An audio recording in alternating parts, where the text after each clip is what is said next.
Manguha lang tayo ng malunggay dito sa aking maliit na balcony guys. Ayan, lumusot lang ako sa maliit na rihas dito. Nagkasya naman.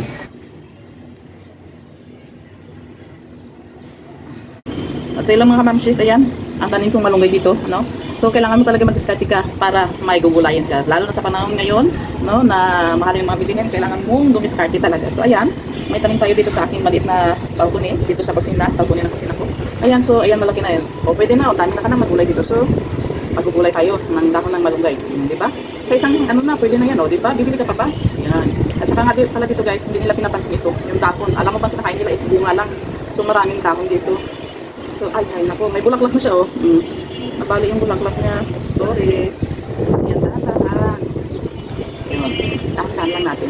Mabilis naman to, kahit na mabali ang mga sanga niya, mabilis siyang magbunga. Ay, magsanga. Ayan, ang taba-taba niya guys. Oh, yung taba. Ayan, oh. Super taba na ating halaman, di ba? Oh. So, natin sa dahon. Ano, may mabulaklak siya. Ayun, ang tanggal na ng bulaklak.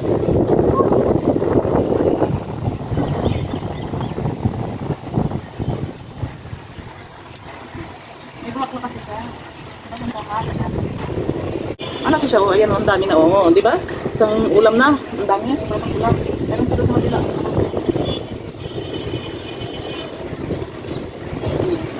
Hirap, paano kasi may bulaklak siya, kasi ayun bulaklak.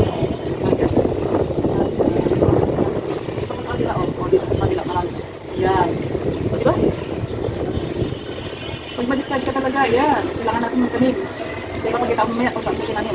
Tingnan mo, yan. Maraming bulaklak. Ayan. Marami ng malunggay, dami ng malunggay. Ayan. So, guys, ayan. So, yung kamera na, ano, ayan. Okay. So, ayan guys, papakita ko kung saan ko itinanim. Ayan guys, so dyan ko tinanim. Tingnan mo yung puno niya. Sanga lang yan na binalik ko, ganyan. Ganyan kalaki na sanga. Ang bilis tumubo. So, ayan. Oh, wala na siyang dahon. Mabilis lang naman yan. So, marami siyang bulaklak. Ayan, sana mabuo yung kanyang bulaklak.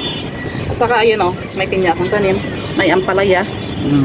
Yung ampalaya ko, nakarami na rin ako ng harvest ng ampalaya dito kasi sinasaboy ko lang yung buto-buto niya dyan tapos tumutubo. So, ang mga gamit kong fertilizer ay organic.